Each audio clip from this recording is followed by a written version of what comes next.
Rates.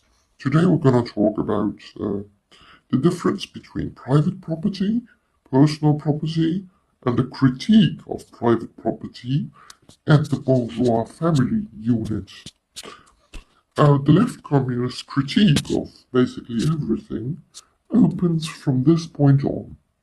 All actually existing social relations, including private property, have to be seen as historical, based on that they can be changed, that working class and all other revolutionary classes must be abolished in conscious collective struggle.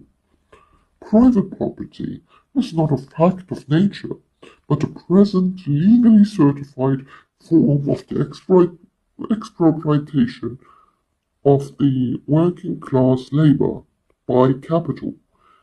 We don't oppose the personal property, which is merely the right of all to have access to what they need to live freely as they wish and what they use in immediacy. So what they consume directly as individuals and members of a community. What we oppose under all circumstances is the bourgeois capitalist form of private property. Private property is all property which is not held for personal use or for personal consumption, but for the extraction of surplus value, for exploitation of workers who create the surplus value, for accumulation of capital, and finally, for dominance. The capitalist owns more than just a thing.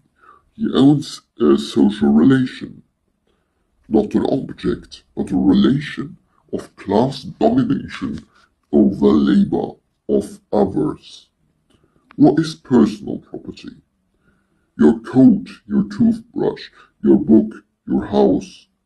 Those things are personal property, and those things are not the target of proletarian critique.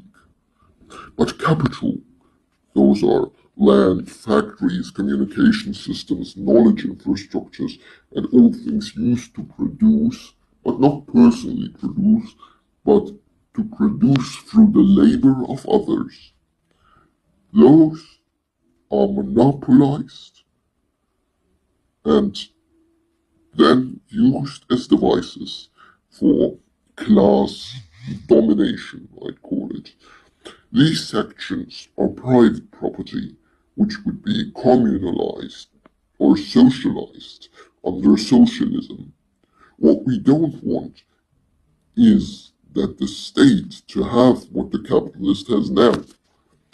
This is the danger of state capitalism, of socialism in name only. The state, even a state pretending to be proletariat, is a new boss. The proletariat, under those circumstances, is still a class, only now it is oppressed not by plutocrats or capitalists, but by a bureaucratic elite. True communalization or socialization is nothing other than the immediate, collective, non-statist appropriation of the means of production and instruments of governance by the associated producers or proletarians themselves, not just representation by bureaucrats or delegation or mediation of classes by a state. Now, other than private property, there is the family unit, which in capitalism is surrounded by property relations and the state protecting those private property relations. As the manifesto correctly pointed out, the bourgeois family is anything but a neutral thing. It is a biological, ideological, economic unit that reproduces on capital and inheritance of private property. It's there to reproduce the labor power, to control women, and to divide humanity into alienated relationships. Left communism and early Leninism does indeed support the end of the bourgeois family, not in opposition to a popular critique from statists out of some kind of statist or utopian project, so much as out of the abolition of property, or private property, and capital itself. Where you have no private property, you have no family formed around private property. In a system or in a society without a system of wage, there is no household that needs to discipline the laborer against competing in the market. Where there is no commodified labor, there is no commodified sex, no prostitution, no gender exploitation. All these come crashing to the ground not through the decrees of the state, but the result of the collective development of the proletariat in material life. The pool of women imagined by the bourgeoisie is a pool that already exists, enacted in prostitution, on the side of domestic violence, offered by a one-night stand, coerced through dependence on a man as provider, and through families. We do not call for another imposition. We call for the abolition of the social conditions that force women to be instruments of production and reproduction.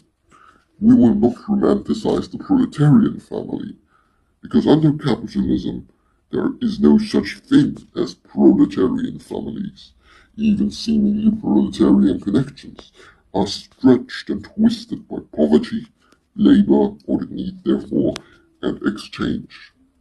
We proclaim that the abolition of human intimacy, or rather that the abolition of capital is the prerequisite for new kinds of human intimacy, freely entered, freely left, and free of property relations.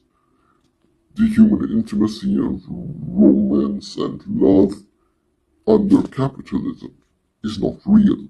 It is nothing more than a property relation. And now we further the difference between private and personal property as understood in left communism and early Leninism. The difference is personal use and capitalist ownership. What we desire is not the end of self-activity or individuality, but release from the prison of false individualism. Bourgeois freedom is just the freedom to exploit, to be exploited, and to accumulate. The left communist position is as follows. There's personal property, There's personal property, which is the free, non-exploitative use of objects of immediate consumption. These are the use of clothes, housing, personal tools, books, food, and any object, as I mentioned, of immediate use, without commodification, without class mediation. And then there's private property, which is the juridical and social imposition of the domination of the means of life for the extraction of profit and the subordination of labor. This was it. However I could help. Bye, comrades.